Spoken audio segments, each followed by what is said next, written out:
Ikaze nanone kuri Big Move barakwereka dutangirana umusore ndetse n'umudamu. Barakwereka umudamu yari yarakaye cyane, yari ari kubwira uno musore atumva ati naragerageje ariko kwihangana birananiye. Umusore barakwereka yise yegera wa mukobwa arangije aramubwira ati wambabariye. Umugore yaramubwira atumva Darwin ati igihe cyose narihanganye, wakomeje kumbwira ngo uzagera ku iterambere, none reba ntacyo uri kugeraho. Barakwereka Darwin yahise abwira umudamu we watumva ati Kerere ati hangane ni ikibazo cy'igihe. Kerere arangije yabwiye Darwin atumva Darwin ati urabona narategereje, ati wahoze unyizeza ibitangaza ariko ibyo turimo gukora byose ntacyo birimo kumara, ati tuzahura muri aya matafari, ati urumva ubuzima bwacu buzarangirira hehe koko, ati reba kuntu wanshatse ndi umukobwa mwiza, ati reba kuntu maje kumpindura ibitaka, ati reba kuntu nsigaye nsa nabi. Barakwereka yari umuhungu wakundanaga umukobwa bamwitaga Kerere ndetse umuhungu bamwitaga Darwin. Barakwereka Darwin yahise afata itafari arangije aryereka umukobwa bita Kerere atumva Kerere ati rino tafari rizavamo ibintu bikomeye, ati njyewe nawe tuzagera ku bintu bikomeye. Ariko Kerere ntabwo yari arimo kubyumva. Kerere yakomeje kubwira Darwin atumva nkubwire Darwin ati ibyo wambwira byose, ati tukinashakana nuko nguko wajyaga umbwira ko tuzagera ku bikomeye, none imyaka ibaye myinshi ntacyo turageraho. Darwin yaravuze ati ntabwo mba ntagize umugore wanjye, ati mba nagerageza uko nshoboye kose, ati imbaraga zanjye zose urazizi ko nzimara ndimo kuzishira ahangaha. Barakwereka Kerere yahise yaka wa muhungu Darwin amatafari bajyaga babumba, arangije aravuga atumva Darwin ati ibi bintu ntacyo bizakumarira nushaka ubivemo. Darwin arangije aravuga ati reka kubyangiriza, ati reka kwangiriza no matafari. Yari umukungu ndetse n'umukobwa bakundanaga, ariko Kerere yari arambiwe kubana mu buzima ndetse na Darwin yari umusore wabumbaga amatafari gusa nta cyizere, barabibumbaga bikarangirira aho ngaho, nta kintu na kimwe bajyaga bageraho. Kerere rero uwo munsi yari yarakaye, arimo kubwira Darwin ati igihe cyose twabaniye ataye amatafari ntajya abona abakiriya, duhora turimo kuvunika ariko ntabwo tujya tubona abakiriya, tubona ubuzima rero ntabwo nshobora kuguma kububamo.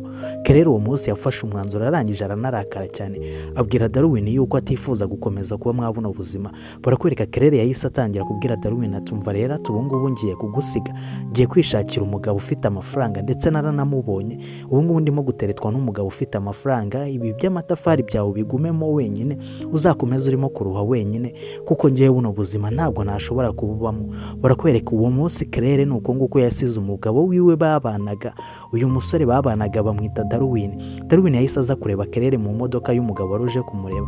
Kerere arangije aramubwira atumva Darwin ati nagusobanuriye nta kindi kintu ukeneye kumbwira, ati wowe uri agasore k'agakene uhora mu matafari, nta kindi kintu ujya ukora, ntabwo ujya ubona abakiriya, sinzi nyine buno buzima kububanamo nawe bw'ubukene bw'ubutindi twahoze tububamo ntabwo nakomeza kububamo. Barakwereka uno mugabo wari waje kureba uno mukobwa bita Kerere, uno mugabo amazina yiwe bamwita Christian. Barakwereka Christian yahise abwira Darwin atumva Darwin ati banza ushaka amafaranga. Kerere ndetse nuko nguko yasize umugabo wiwe, arangije aramubwira ati n'undi munsi ntuzongere gutekereza no kuzampamagara. Ariko Darwin kubera urukundo rwinshi yakundaga Kerere yaramubwiye ati mva Kerere ati ndakwinginza ati winsiga njyenyine nuramuko nsize ubuzima bwanjye naho buraba buhagaze. Barakwereka Kerere yahise aseka ndetse n'awa musore bita Christian wari waje kumureba, arangije aramubwira atumva ati umva nkubwire Darwin ati wapfa ati wabaho ibyo ngibyo ntabwo bindeba, ariko ntabwo nshobora kugomya kwihanganira kubaho muri buno buzima bwa gikene. Barakwereka wa mugabo yahise avuga atumva shanka nkubwire Darwin ati niba ushaka kwiyahura rwose genda wiyahure, niba wumva utazashobora kubaho uri kumwe n'uyu mugore mwiza ati genda wiyahure, ntabwo ari we wa mbere cyangwa se wa nyuma, uraba wiyahuye. Darwin yumvishije amagambo yari abwiwe n'umugabo w'umukire wari umutwariye umugore. Darwin yahise ababara cyane. Barakwereka Darwin yahise asigara hahandi yajyaga bumbira amatafari.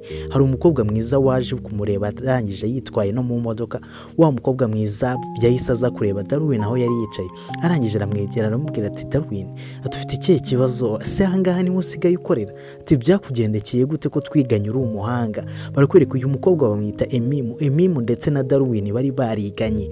Urabona ko byibura abakobwa bo hanze boho iyo biganye n'abantu bagasanga abo bantu barateye inyuma cyangwa se batarateye ku iterambere nk'iryo bo bariho, byibura bo baragerageza kubegera bakanabaganiriza. Ariko yugira ngo ni babandi b'inahangaha yari guhita atangira kujya kumuvuga no muri bagenzi be batanamusuhuje. Barakwereka uyu mukobwa bita Emimu rero wari wariganye na Darwin yaramwegereye arangije aramubwira ati Darwin ati none se usigaye ukora gukorera hano. Darwin yahise atangira kumuganiriza ubuzima bwiwe nyuma y'uko ishuri ryari rirangiye.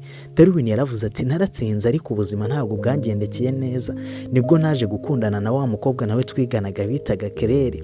Kerere yarankundaga cyane ariko twaje kubumba amatafari hano kubera ko nta bundi buzima twari dufite. Urabizi neza ko kwa Kerere bari abakene, natwe iwacu twari abakene, rero twahise tuza kubumba amatafari hano. Barakwereka wa mukobwa bita Emimu akimara kumva ubuzima bwa Darwin yahise amubwira ati Darwin ati mu rugo twebwe dufite kampani y'ubwubatsi, ati nshobora kuzagushakira ikiraka cyo kugurisha amatafari muri kampani y'ababyeyi banjye.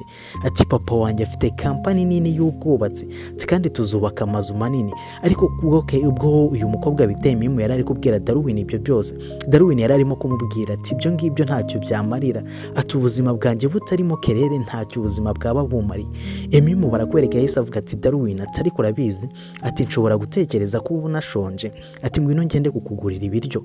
Barakwereka Darwin yahise abwira Emimu ati ibiryo, ati none se urajya kungurira ibiryo nkande? Barakwereka Emimu arangije aravuga ati nk'umunyeshuri twiganye kandi nk'umunyeshuri w'umuhanga. Mu gihe Darwin yari agiye guhunga Emimu yahise amubwira ati umva Darwin, ati wigerageza kumpunga wibuke yuko uri umunyeshuri twiganye, ati kandi wajyaga unadusobanurira, rero wigerageza kumpunga reka njyewe nawe tugende gusangira ibiryo byibura ndebe yuko uri buze kujya ku murongo. Darwin yahise abwira wa mukobwa bita Emimu ati yego nta kibazo. Emimu yahise amubwira ati ngaho rero ngwino tujyane mu modoka kugira ngo ujyane ahantu muri resitora turi buze kujya gusangirira ibiryo. Darwin nuko nguko yahise ahura n'umukobwa biganaga bita Emimu. Emimu arangije aramubwira ati wacu dufite kampani y'ubwubatsi, nshobora kuzabwira papa wanjye akagufasha akazakugurisha aya matafari yawe ujya ubumba nyine ukajya uyagurisha muri kampani ya papa y'ubwubatsi. Barakwereka wa mukobwa bita Kerere yageze muri ya nzu ya wa musore bita Christian wari umajije kumutwara. Ahageze aratungurwa, areba ibiri aho ngaho aravuga ati Mana nyagasani, ni ubwa mbere mbonye ibintu biri aha ngaha. Yari arimo kureba ibikombe, imitako yose iri aho ngaho, ni ibintu by'agaciro ko hejuru.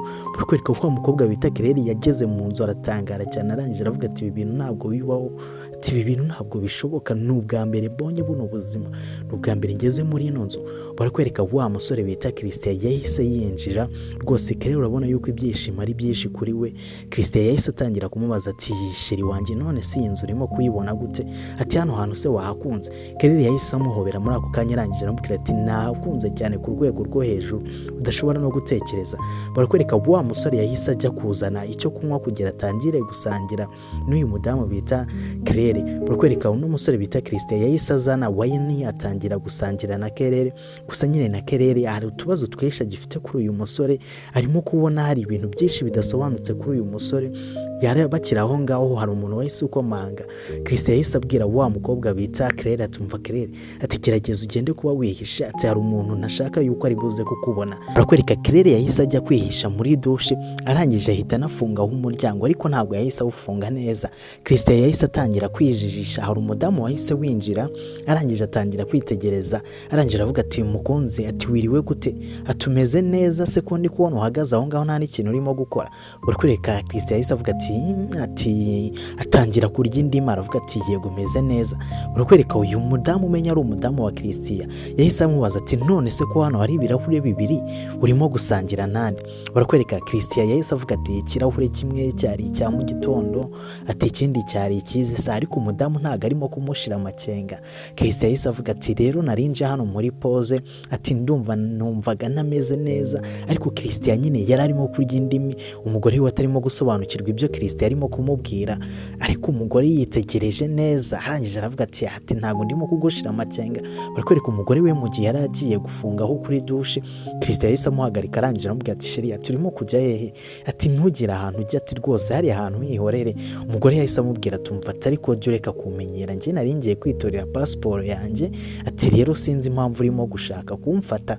Christian yahise atangira kwegera umugore wiwe kugira umugore wiwe ataza kureba muri dushe, ariko umugore wiwe yarebye muri dushe abona muri dushe harafunguye ndetse n'itara ririmo kwaka. Barakwereka umugore yahise ajya muri dushe. Christian arangije aravuga ati Mana nyagasani ndapfuye. Barakwereka umugore wa Christian kumbi yaraje kwizimiriza amatara, nta kindi kintu yaraje kureba. Barakwereka umugore yahise afungaho ku rugi nyine arangije arongera arasohoka nyine, arangije aza kureba Christian, ariko Christian afite ubwoba bwinshi.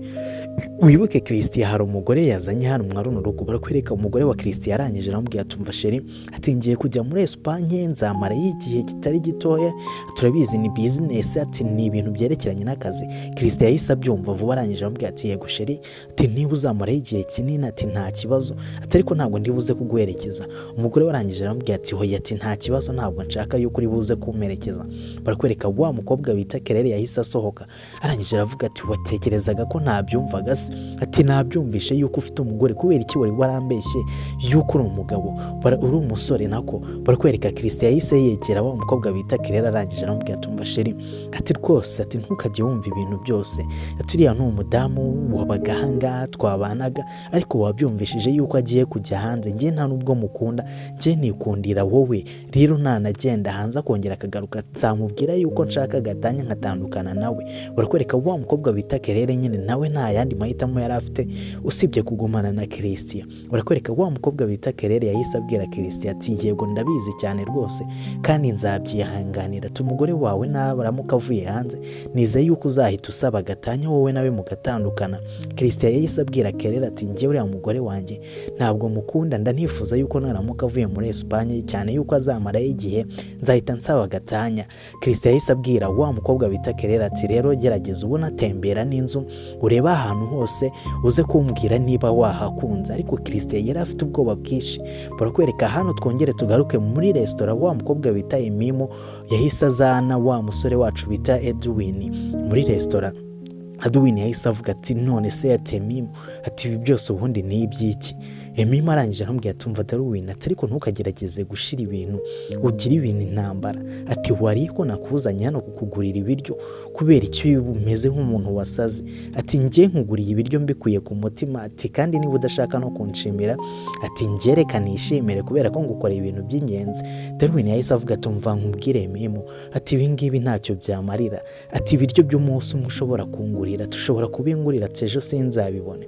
Barakwereka Emimo yahise atangira kubwira Edwin tumva Edwin, ati jya ugerageza gutuza, nakubwiye ngo papa wanjye afite kampani nini y'ubwubatsi, ati kandi kampani ya papa aturamutse witwaye neza ushobora kukubera abakiriya bakakugurira ariya amatafari yawe yose, atari amatafari yawe yose wabumbye tukayakugurira ukaba umufatanyabikorwa wa kampani yacu.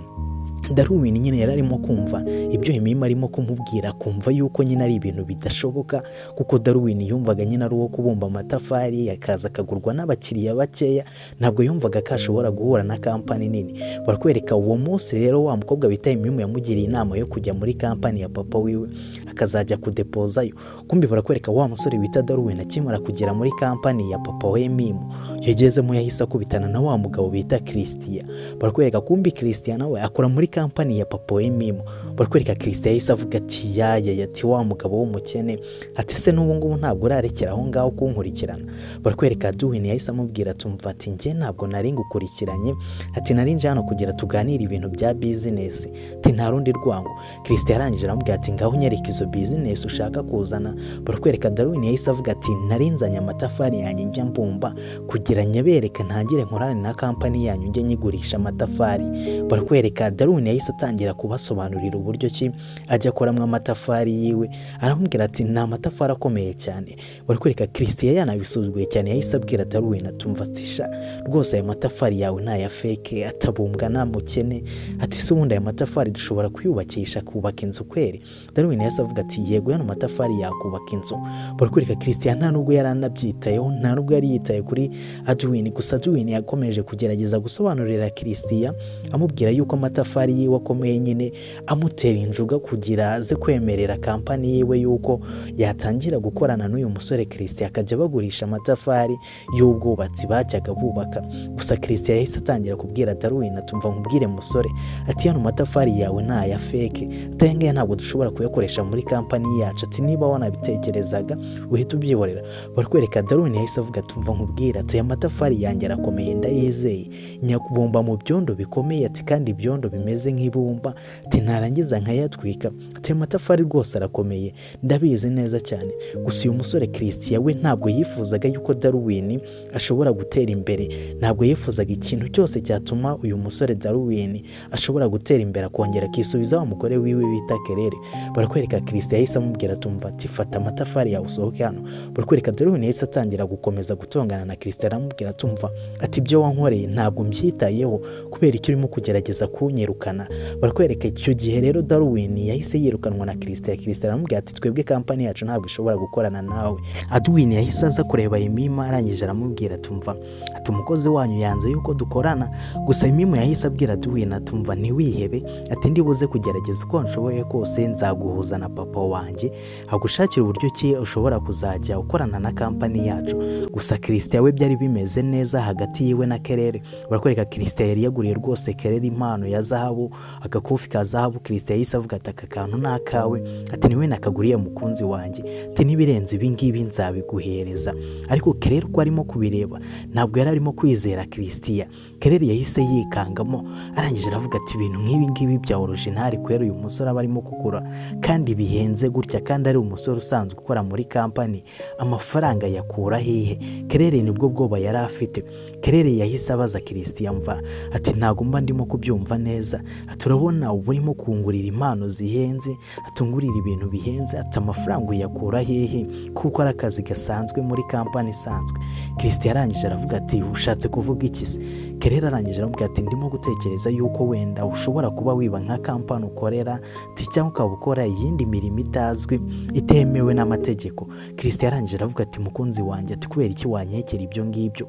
Ati ndi umusore ukora cyane ati ndi umusore ufite n'ama business menshi nakubwiye ati ntabwo nshobora gukora akazi kamwe rega ndi umuntu w'umugabo ibyo ngibyo bimenye.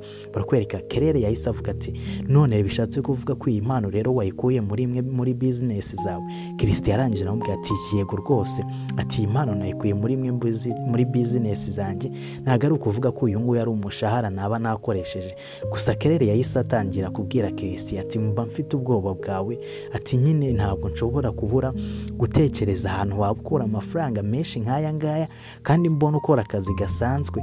Gusa Christian yaramubwiye ati ndaguhumuriza kubera ko njye mfite business nyinshi nkora ati kuba nkora akazi gasanzwe nk'akariya ko muri office ati ntabwo bivuze yuko ntafite business ku ruhande. Gusa barakwereka Christian yahise atangira kubwira uno mukobwa Kelele atumva ahubwo ngufitiye n'amakuru adasanzwe turabizi sati ka gasore mwakundanaga kaje gusaba akazi muri office yacu. Kelele arangije aravuga ati none se mwamuhaye icyo kiraka? Christian arangije aravuga ati mfa turabizi ntabwo nshobora kubikora ati nzakora uko nshoboye kose uriya musore bita Darwin ntabwo azigera abona ikiraka cyo kugurisha amatafari yawe muri kampani yacu ndetse n'iyindi. Barakwereka Kelele arangije aravuga ati mfa ati rwose uriya musore nanjye ndicuza kuba narakundanye nawe ati n'igihe nabanye nawe ndacyicuza turabizi sati ubundi kubera icyo utaje mbere yawe yiwe mu buzima bwanjye ati ubundi kuva kare kose wari uri hehe? Barakwereka uyu musore bita Christian arangije aravuga tumva ati ariko ubu ngubu ndahari ati kandi nzaba mpari ati turabizi ati ngufite n'iyindi mpano. Kelele arangije aravuga ati none se mfite iyihe mpano? Ati waba wanguriye se byibura inkweto? Ati waba wanguriye ikanzu? ni ikihe kintu nyine wanguriye ntabwo ndimo kubyumva ariko icyo waba wanguriye cyose nta kibazo rwose nacyemera. Barakwereka Christian yahise afata mu gakapu arangira avuga tumva ati nakuguriye iPhone 15 ati telefone urabizi yuko ari telefone ihenze cyane ati rero iyi nayo ni impano yawe nakuguriye. Gusa Christian yarangije yahita avuga ati reka ngende kugucagingira ino telefone ati kajye kugucagingira ino mpano nakuguriye. Kelele nawe yasigaye aho ngaho arimo kuvuga tumva ati rwose ndimo kwicuza icyatumye mbana na Darwin kino gihe kingana gutya cyose ati kubera icyo no musore w'umukire nk'uyu nguyu ntari kuba naramusanze ngo abari we tuba turi kwibanira. Barakwereka twongere tugaruke kuri Darwin nanone wa mukobwa bita Emima yaje gukora uko ashoboye kose kugira huze papa wiwe ndetse na Darwin badahuye na wa musore bita Christian. Darwin rero yaje guhura na papa wa Emima ari Emima wabimupangiye. Darwin yaraje ni umusore ufite ubwenge yatangiye gusobanurira papa wa Emima ibintu nyine ibikoresho byiwe uburyo cy'amatafari waba yayakozemo uburyo cyari amatafari adashobora kugira ikibazo uburyo cyari amatafari ashobora kubakishwa muri kampani yabo ndetse ntizagire n'igihombo. Papa we Mimu yumvishije ibyo Edwin yari arimo kumubwira, aramubwira ati umva musore, ati ibyo urimo kumbwira rwose birumvikana ndetse ndanabyumva yuko amatafari yawe ari meza. Edwin arangije aramubwira ati yego boss, ati nyakubahwa yano matafari ni meza. Gusa papa we Mimu yaramubwiye ati ariko rero mbere yuko aya matafari uyazana tugakorana nawe, atugomba kunyura ku mutekinisiye wacu akaba ari uguhereza uburenganzira bwo gukorana natwe ukajya tugurisha ayo matafari, ntabwo ari njyewe uhita uzaho. Edwin yaravuze ati ariko boss, atano matafari ndayizeye, ati nzanabyirengera ku giti cyanjye naramuka bateje igihombo. Gusa papa we Mimu yari boss w'iyi kampani, arangije aramubwira ati umva, ati ibyo ndimo kubwira birumvikana neza, shaka umukozi wacu ushinzwe tekinike bita Christian asuzuma ayo matafari, nasanga ari mazima none ayo matafari uzayazane tujye dukorana. Barakwereka Edwin yahise avuga turavuze ngo nde, barakwereka papa we Mimu arangije aravuga ati umva, ati nari nkubwiye ngo umukozi wacu bita Christian. Edwin akimara kubyumva yahise yikanga, arangije aramubwira ati umva boss, ati ibyo ndimo kukubwira ndabizi neza, aya matafari ni njye wikorera ku giti cyanjye. Gusa papa we Mimu yaramubwiye ati umva, niba wifuza gukorana natwe, ati genda ushaka umukozi wacu witwa Christian noneho umuzane, naramuka asuzumye amatafari yawe agasanga ariyo mazima. Edwin agiye kugira ibyo abwira papa we Mimu, papa we Mimu yahise amubwira ati umva, ati ibyo nakubwiye ni ibyo ngibyo byumvikanye, ati niba udashaka kunyumva nsohokera muri office, nakubwiye ngo shaka umukozi wacu aguhereza uburenganzira bwo gukorana na kampani yacu, kubera ko njye ndi boss ntabwo ndi umutekinisiye.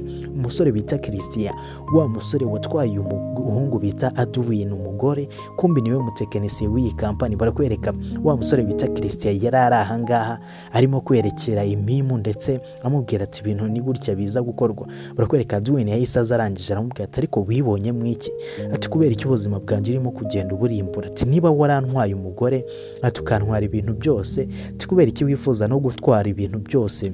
Barakwereka Christian arangije aramubwira ati umva, ati ye musore, ati sinzi icyo ushaka kuvuga, ati ariko narabikubwiye. Barakwereka Edwin yari yasaze, atangira kumubwira ati kubera icyo urimo kumpemukira, kubera icyo ushaka kurimbura ubuzima bwanjye, kubera iki nta kintu na kimwe wifuza ko nageraho. Christian arangije aramubwira ati umva, ati sinzi icyo urimo gushaka kuvuga, ati urabizi, ati n'umusore, ati naramubwiye yuko amatafari we tudashobora kuyagura muri kampani yacu, ariko ntabwo aba arimo kubyumva. Rero wa musore we, niba udashaka kumva ibintu ndimo kukubwira, ati ni njye mutekinisiye w'iyi kampani, niba udashobora kujya gukora amatafari ku rwego rwo gukoreshwa muri iyi kampani yacu, ati byihore ureke kugumya ushaka kuntuka. Edwin arangije aramubwira ati umva, ati nta kintu nagukoze. Gusa wa mukobwa bita Mimu arangije aramubwira ati umva, ariko wagerageje kumvikana ukareka gutongana. Edwin yahise avuga ati umva, ati boss, ati ntabwo ndimo gutongana. Gusa wa mukobwa bita Mimu yahise amubwira ati umva, reka gutongana rwose, reka ndaza kuguhuza na papa wanjye noneho mwivuganire, byibura turebe yuko ashobora kugushiramo imiyaga, kuko uriya musore bita Christian we ntabwo ashobora kukuvuganira neza imbere ya papa. Papa we Mimu yari ari ahangaha muri ofisi, yahise abona nyine abashitsi binjiye. Gusa barangije yahita avuga ati niba mwifuza yuko uyu musore turi buze gukorana, hari umuntu umwe ndi buze kubaza, ati ndaza kubaza wa musore bita Christian nanone mubaze niba amatafari yawe yaba yarahuye nayo, akayasuzuma akareba nuba ari amatafari ashobora gukoreshwa muri kampani yacu. Gusa Mimu mbere yuko ibyo byose biba, Mimu nawe yari umutekinisiye muri kampani wari wungirije Christian nyine yajyaga amwerekera ibintu byose. Gusa Mimu yaje kuganiriza papa we, aramubwira ati nyamara amatafari y'uriya musore ni meza, dushobora kuyakoresha muri kampani. Gusa papa we Mimu yahamagaye wa musore bita Christian w'umutekinisiye. Christian yahise atangira kubwira papa we Mimu ati umva boss, ati ayo matafari ni aya fake, ati ayo ngayo nituramuka tuyakoresheje muri kampani yacu, ati amazu yose dushobora kuzubaka uyu mwaka ashobora kuzahita agwa, ati cyangwa leta agiye kuvuga. Papa we Mimu yahise amuvugira arangira avuga ati gusa nyine umukobwa wanjye Mimu yambwiye yuko n'amatafari ari mazima nta kibazo cyayo. Urakurika Christian yahise avuga ati ushatse kuvuga iki se, ati uwo mukobwa wawe ntushake kumva ibyo arimo kuvuga, turabizi kandi ngiye mutekinisiye mukuru. Papa we Mimu yaramubwiye ati none se atanu matafari ko wayasuzumye wasanze ari ikihe kibazo afite, ati nyine n'ukubera icyo utifuza yuko aya matafari twayakoresha muri kampani yacu. Gusa Christian ibyo yari arimo gusobanurira papa we Mimu nyine nawe yumvaga ibyo Christian arimo kumusobanurira yumvaga bidasobanutse. Barakwereka papa we Mimu yumvishije ibyo Christian arimo kumusobanurira bidasobanutse, ataragerageje no gusuzuma no matafari ngo byibura arebe niba no matafari bayubakisha. Gusa barakwereka Emimu yahise abwira papa we ati ngaho ushira loudspeaker. Barakwereka Christian yahise atangira kuvuga, Emimu arangije atangira kumubaza ibibazo, Christian atangira gusobanura, atangira gusubiza ibibazo bari barimo kumubaza, gusa ibisubizo byose yari arimo gusobanura. Emimu nawe yari yarize nk'ibyo Christian yari yarize, ahubwo Emimu nuko atari afite uburambe mu kazi. Barakwereka Emimu yahise atangira guhata Christian ibibazo, atangira kumubwira atumva ati ntabwo wigeze usuzuma n'amatafari, ibyo urimo kuvuga byose ni ibyo urimo kwimagina, kubera iki ushobora gufata imyanzuro nk'iyo ngiyo. Christian yarangije aravuga atumva ati ni njye mutekinisiye wa company wigerageza gukora ibintu by'ubugoryi.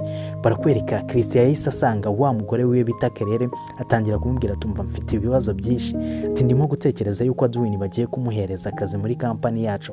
Gusa Kerere nawe ntabwo byamushimishije. Kerere yahise amubwira atumva ati rero ndifuza yuko hari service ushobora kugenda kunkorera kuri uriya musore bita Edwin mwakundanaga. Barakwereka wa musore bita Christian yahise atangira kubwira uno mukobwa bakundanaga n'uriya muhungu bita Edwin, aramubwira ati ndifuza yuko tugambanira uriya musore, ati ndifuza yuko twafaranga twose yari afite tugenda tukatumumaraho. Barakwereka Kerere yahise atangira kumubwira ati ntabwo ndimo kubyumva neza, ati ntabwo nshobora gusubira kuri uriya musore bita Edwin, ati ibyo ngibyo rwose ntubimbwire, uriya musore bita Edwin ntabwo namusubira mu maso. Kumbi Christian akimara kumenya yuko Edwin agiye kubona akazi muri company, yahise atangira gucura umugambi, atangira gupanga we n'uyu mukobwa bita Kerere. Aramubwira ati naramuka abonye akazi cyangwa mbere yuko abona akazi, ndifuza yuko uzagenda ukamwiba amafaranga, ukagenda ukamwigiraho umwana mwiza, ukamwereka yuko umusubiriye. Batangira gupanga nyine, gusa Kerere we ntabwo yari arimo kubyumva neza, yari arimo kumubwira atumva ati ibyo urimo kumbwira ntubusazi, sinzi uburyo ki nshobora gusubira imbere y'uriya musore bita Edwin nkamubwira yuko twongeye kugirana ikibazo noneho Edwin akambabarira njyewe nawe tugasubirana. Christian yarangije aramubwira atumva ati nkubwire mukunzi wanjye, ati wowe unyizera kubera ko mfite umupangu, ati mfite ibyo ndibuze kukubwira ukazagenda ukabikora uriya musore bita Edwin, kandi ndabizi neza Edwin azakwizera. Christian ndetse na Edwin sinzi ikibazo Christian yari afitanye n'uno musore bita Edwin, gusa Edwin yahise atangira kubaza wa mukobwa bita Emimu, atangira kumubwira ati none se akazi nakabonye, ati se ushobora kumvugera imbere ya boss, ati byibura boss yakizera yuko amatafari yanjye ari mazima, mushobora kuzajya muyakoresha mu nyubako zose muzubakisha. Gusa Emimu nawe yaramubwiye atumva ati ntabwo turabigenzura neza, gusa ikibazo twabonye icyo twabashije kubona amatafari yawe nta kibazo na kimwe afite.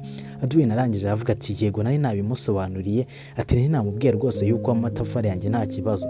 Barakwereka papa Emimu arangije aravuga atumva ati musore, ati ntago ari ngombwa ko turi buze gukoresha Christian, ati ndaza gushaka abandi batekinisiye baze kukurebera yuko amatafari yawe ari mazima, ati noneho genda tuzaguhamagara, nituramuka tuguhamagaye nibwo tuzaguhereza igisubizo. Barakwereka Edwin arangije aravuga ati yego rwose, ati ngiye kuba ngiye kandi nizeye yuko muzampereza igisubizo kizima, ati rwose kandi boss, ati rwose mungirire icyizere kubera ko ngiye ibintu byanjye byose nkora ati bifite ubuziranenge, ndabyizeye 100%. Emimu yahise amubwira atumva musore, ati gerageza kwizera ibyo boss arimo kukubwira, ati wowe genda tuzaguhamagara.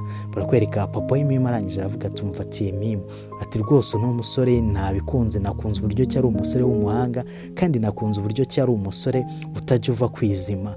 Emimu rero nawe yahise yishima, arangije aravuga ati amatafari yawe ni meza, ati turi buze kubwira abandi batekinisiye batari uya musore bita Christian, kubera ko twabonye ko Christian wagira ngo hari ikindi kibazo mufitanye. Barakwereka papa Emimu rero yahise yemerera uno musore yuko bagiye gusuzuma amatafari yiwe bakazajya bayakoresha muri company.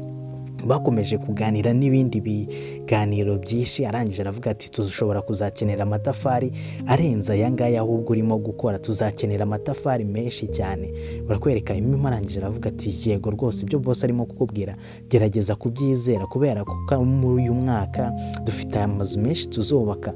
Gusa nanone Edwin yahise abashimira arababwira ati murakoze cyane, kandi nizeye ko bidatinze muzampamagara mukampereza icyo kiraga cyo kubabumbira yandi matafari menshi. Kwerekana none twongere tugaruke mu rugo kwa Edwin, wa mukobwa bita Kerere yari yahageze, ni wa mu ex wahoze ubana n'uyu musore bita Edwin.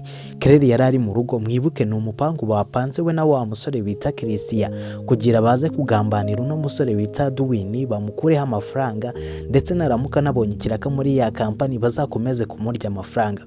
Barakwereka uyu musore bita Edwin yaraje asanga Kerere ari mu rugo arimo kurira. Barakwereka Edwin yahise abaza Kerere ati byakugendekeye ute? Claire yahise avuga ati umva tumbabarire cyane rwose mukunzi wanjye, ati uriya musore twari twarashakanye ati ni inyamaswa, ati yajyaga ahora nkubita akandarana n'imbwa, ati yamfataga nabi cyane. Barakwereka Claire yahise asanga Edwin arangije amubwira ati umva sheri wanjye, ati ndakwinginze mbabarira, ati urabizi ibibazo byanjye ntabwo twanyuranyemo, ati ntabwo ushobora guhita unyanga muri ako kanya.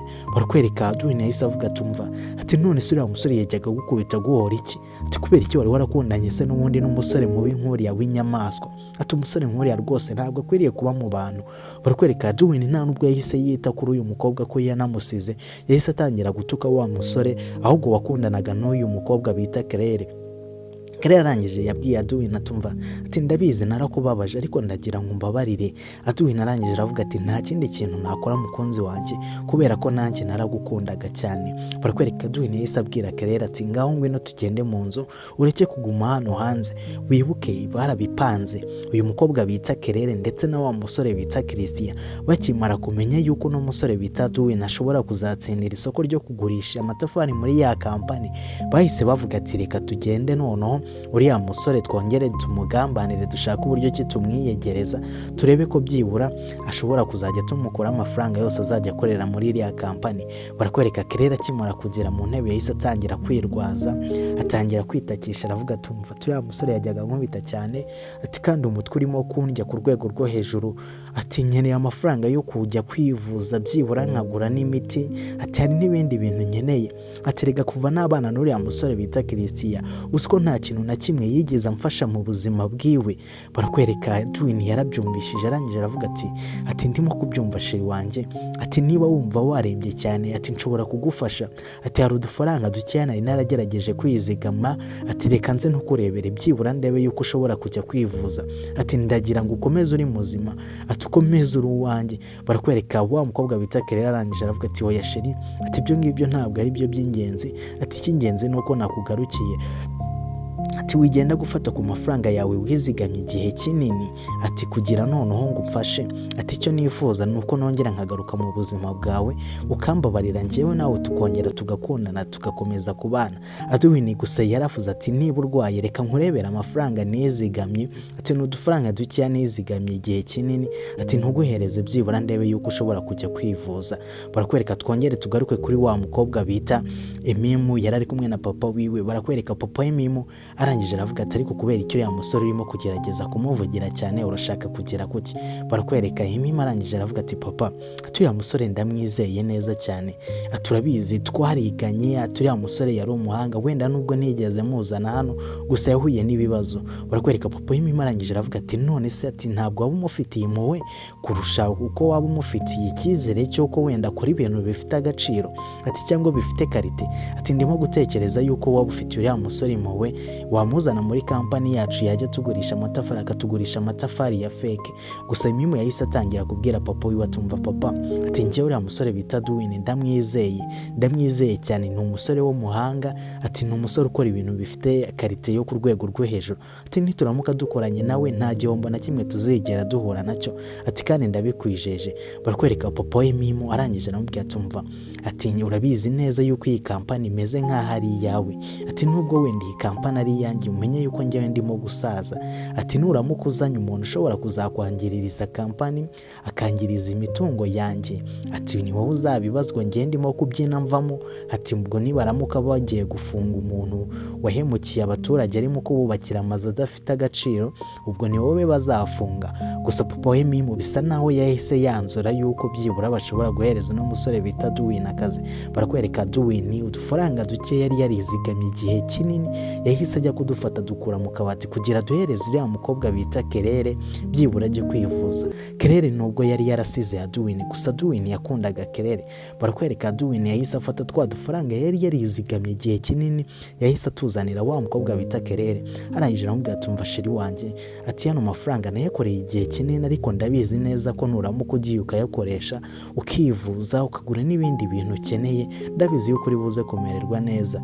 Claire arangije aravuga ati urakoze cyane Edwin, ati ubundi kuva kera hose kubera iki naguhemukiye kuko, ati umbabarire rwose ibyabaye, ati nanjye nari nahubutse, gusa Kelele afite isesemi nyinshi noneho yanze Aduwini, asigaye amwanga urunuka. Aduwini arimo kuzira ubukene bwiwe, gusa Kelele ntabwo yahise yifuza ko byibura nubwo yatandukanye na Aduwini amuziza ubukene bwiwe, ntabwo yahise yishimira ko Aduwini byibura agiye kubona akazi keza. Barakwereka wa mukobwa bita Kelele yahise ahamagara wa musore bita Christian, atumva ati n'udufaranga noneho wa mutindi yari afite natwo ntumukuyeho, ati ndabizi neza ubu ngubu ubuzima bugiye kumugora, ati icyo nifuza noneho nuko nifuza yuko muvana no mu buzima, byaba ngombwa kaniyahura tukareba ko yatuvira mu buzima. Barakwereka twongere tugaruke nanone kuri wa mukobwa bita Emimu yari ari kumwe na papa wiwe, arimo kubwira papa wiwe ati papa wanjye, ati rwose ugomba kugira icyizere, ati nubwo nkiri umwana w'umukobwa mutoya, gusa urabizi yuko mfite ubwenge buri ku rwego rwo hejuru, rero ntabwo nshobora gukora ibintu byatuma kampani yacu ijya mu kaga. Barakwereka papa yahise avuga ati sha mwana wanjye, ati noneho nishimiye uburyo ki usigaye uzi ubwenge, usigaye ufite ibitekerezo biri ku rwego rwo hejuru, ati rwose ndimo kubikunda, ati yaba mama wawe akiri hano ku isi yari kuba yishimira kuba afite umukobwa mwiza ufite ubwenge nkawe. Emimu yahise avuga ati papa wanjye, ati rwose ujye ungirira icyizere kubera ko iyi kampani yawe nzayigira nziza kurusha uko we wayigize nziza, ati urabizi ko ngiye mfite n'ibitekerezo biri fresh. Barakwereka papa Emimu yahise avuga ati yego mwana wanjye ndakwizeye. Twongere tugaruke kuri wa musore wacu bita Aduwini kuri ya kampani yiwe, nawe nyine yifitiye agakampani kagoswe kabumba amatafari. Barakwereka wa mukobwa bita Kelele yahise yongera agaruka, arangije yatangira kubwira Aduwini ati Aduwini umeze gute, ati nari ngukumbuye. Aduwini arangije aravuga ati wow, ati ndishimye, ati urasa neza, ati amafaranga naguhaye bisa naho yakugiriye akamaro, ati waragiye urivuza, ati ubu ngubu umeze neza birimo kugaragara.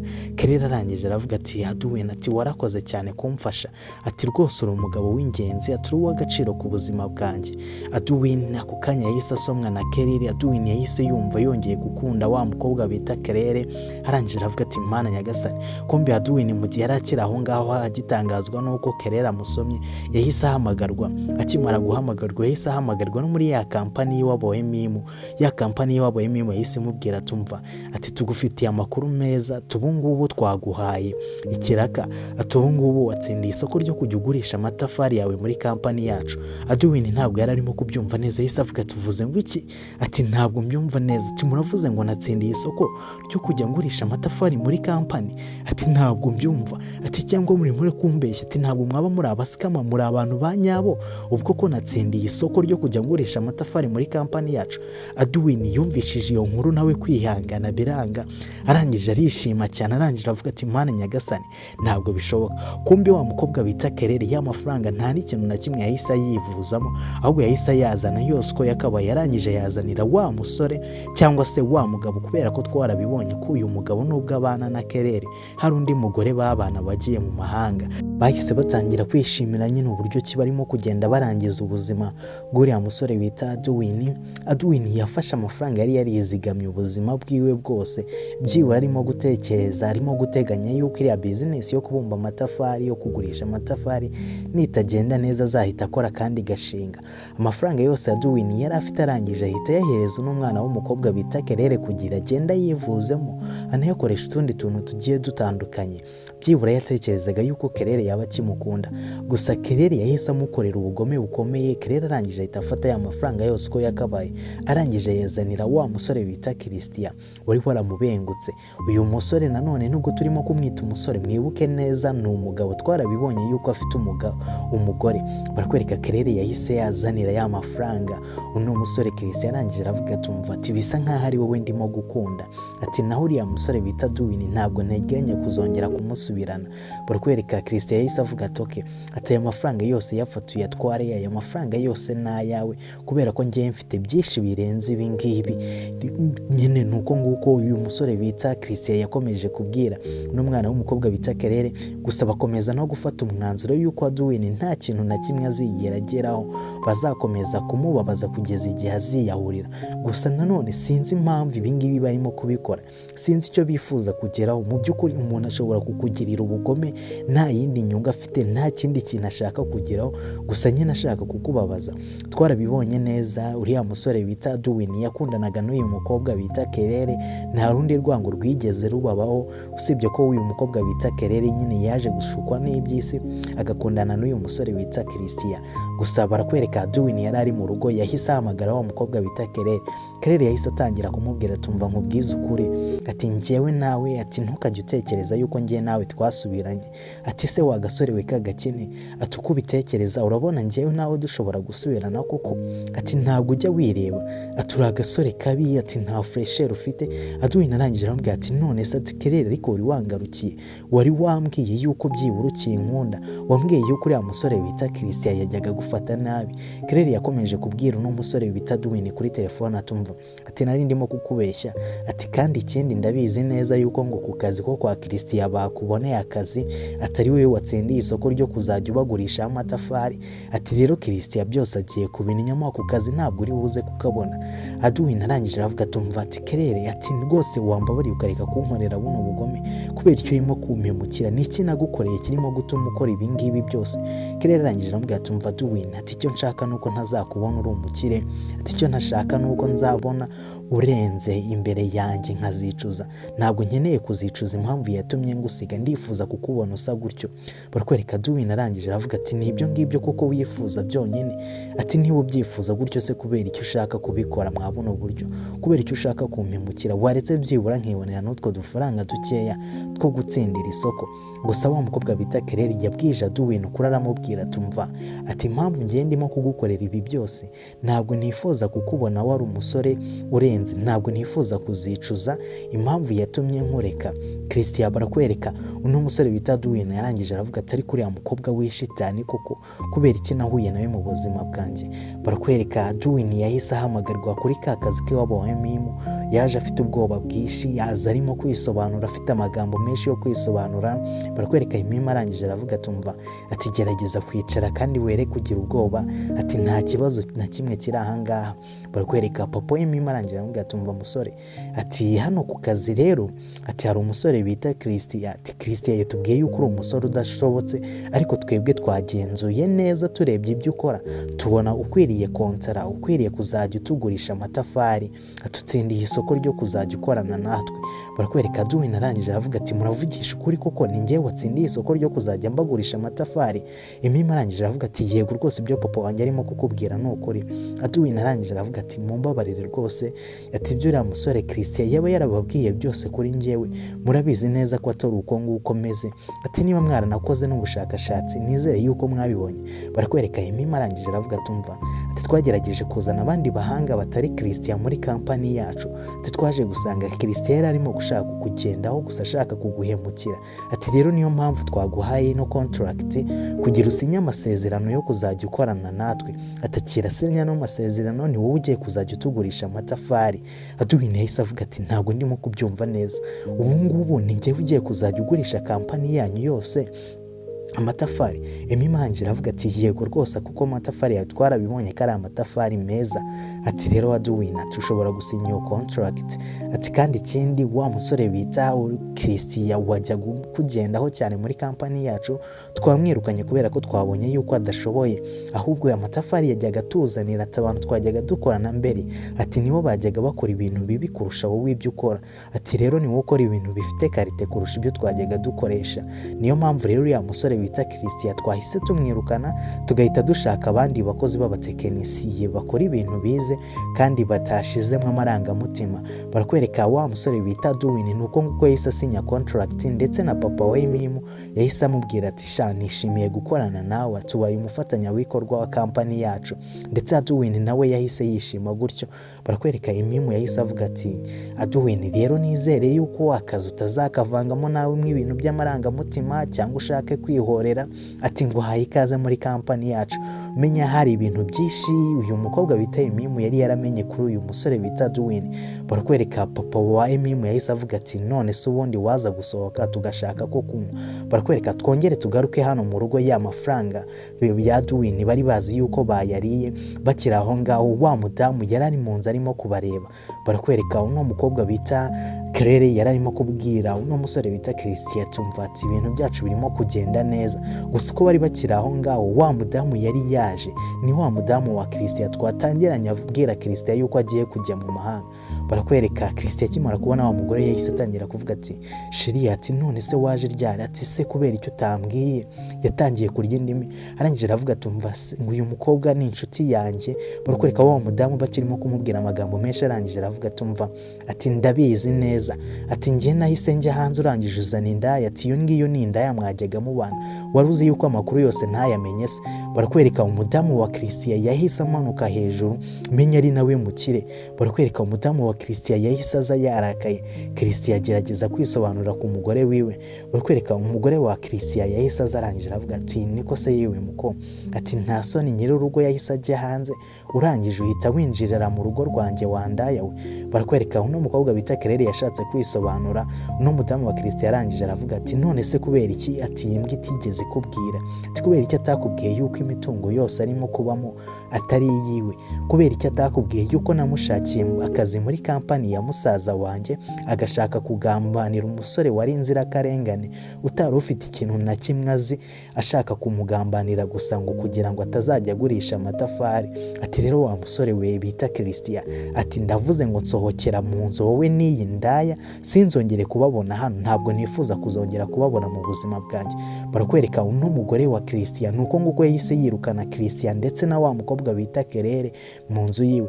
Kumbi Christian nubwo yajyaga yirata, nubwo yajyaga yiyemera muri ibyo byose, nta n'amafaranga yari afite.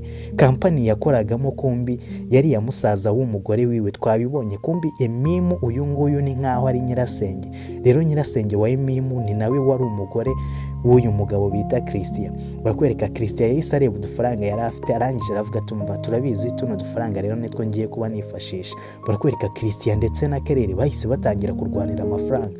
Christian arangije aravuga tumva nkubwire wandaya, ati ndakwiyamye mvira mu nzira. Claire arangije aravuga ati ayo mafaranga yampereze ni ari buze kungeza mu cyaro. Barakwereka Claire yasigaye aho ngaho harimo kuvuga ati se Christian bikugendekeye gute, ndagira ngo murabizi neza wirukankira ugusiga ugasiga urimo kugusanga. Barakwereka twongere tugaruke hano muri ofisi nziza cyane. Barakwereka wa musore bita Duwin yaje kuvamwe umukire w'ingagari. Hariho bari barimo kuvugana, yari Emimu yaramuhamagaye kuri telefone yo muri ofisi. Emimu yaramubwiye ati none se ntago turi buze kujya gusangira agafanta uyu munsi ku mugoroba. Barakwereka Duwin yahise amubwira ati ahubwo ubu ngubu akazi kanarangiye reka nze nkurebe dusohoke. Barakwereka ka ofisi ya Duwin asigaye akoreramo, ndagira ngo muranabibona neza yuko ari aka ofisi kubakishije ya matafari ya Duwin yajyaga akora. Barakwereka aya matafari menya ari nayo bita ruriba we. Barakwereka Duwin yarari hano arimo gushimira uno mukobwa bita Emimu amubwira ati rwose ati sinzi uburyo ki nagushimiramo, ati kandi ngushimira mbikuye ku mutima. Emimu arangira avuga tumva Christian ati nako umva Duwin, ati bino byose wari ubikwiriye, ati wari ukwiriye buno buzima kubera ko wari umusore w'umuhanga, ati yaba mu ishuri ndetse n'ibyo wakoraga. Barakwereka Duwin arangije aravuga tumva ati nanjye icyo nzagukorera ntabwo nzigera nguhemukira mu buzima bwanjye. Kumbi nyuma yuko ibi byose byabaye Emimu afashije Duwin bahise banikundanira. Barakwereka wa mukobwa bita Claire we yaje gukorera mu kabari. Barakwereka Claire yahise abona Duwin arangije aravuga ati Duwin yahise ahaguruka arangije aravuga ati wowe ati Claire turimo gukorera aha ngaha. Barakwereka Duwin arangije aravuga ati none se ati wamubonye sheri wanjye. Barakwereka uyu mukobwa bita Claire arangije aravuga ati Duwin ati byabaye byose ndabizi, ati ndabizi naraguhemukiye ariko byibura nize yuko uwo mukobwa muri kumwe wenda we yaba gushimisha cyangwa waba wishimye. Barakwereka uno mukobwa bita Emimu arangije aravuga ati shamva ati rwose Duwin arishimye kuri ubu ngubu. Claire arangije aravuga tumva Duwin ati wenda icyo nicuza ni ukuba naraguhemukiye nkakurya amafaranga yawe wari warizigamye igihe kinini, gusa umbabarire byose byari amafuti yanjye. Barakwereka Duwin arangije aravuga tumva ati Claire ati wanyigishije isomo rikomeye mu buzima, ati watumye mba umugabo wundi w'ubu ngubu, ati iyo utaza kumvira mu buzima wenda nari kuguma muri bwa buzima nari ndimo. Barakwereka Kelele arangije aramubwira ati gusa Aduwini wumve ngo umutima wanjye nanjye uricuza ku byo nagukoreye. Aduwini arangije aravuga ati umva turabizi, ati ngiye ibyo wankoreye ntabwo mbyitayeho, ubu ngubu mfukasinze kuri uyu mukobwa turimo gukundana bita Emimu, ati rwose njyewe nta rubanza nkigucira, umutima wanjye nta rubanza ukigucira. Barakwereka Kelele yahise avuga ati murakoze cyane kuba mwarambabariye. Kelele yahise abaza Aduwini ndetse n'uyu mukobwa bita Emimu icyo baza gufata. Aduwini yahise atangira kukimubwira, arangije aramubwira ati ahubwo no mu minsi iri imbere ati tuzagutumira mu bukwe bwacu sha. Barakwereka yahise amutuma nyine. Kelele arangije aravuga ati yego reka mbarebera ibyo ngibyo muntumye. Aduwini yahise akomeza guhereza wa mukobwa bita Emimu keya. Aduwini urukundo rwiwe ndetse na Emimu rwarakomeje, ndetse na wa mukobwa bita Kelele wakoraga mu kabari ndetse wanakundanaga na uyu musore bita Aduwini imbere, nawe yakomeje gukora mu kabari ndetse Aduwini anamuhereza imbabazi, amubwira yuko nta kibazo, umutima we utakimucira urubanza. Turabashimiye rero kuba mwabanye natwe mu nkuru yacu cyangwa se mu gafilimi kacu ko uyu munsi yari Big Move. Filimi nziza cyangwa se inkuru nk'izi ngizi nziza nazo zigiye zitandukanye nazo nakagaruka, kandi subscribe ndetse unakande na like, unatubwira muri comment uburyo ki warebyemo iyi filimi yacu cyangwa se uburyo ki wumvishije mwe iyi nkuru yacu. Iyi ni Big Move, izindi nkuru nziza nk'izi ngizi nazo nakagaruka. We kora subscribe, inkuru nziza nk'izi ngizi nazo zizajya ziza umunsi ku wundi.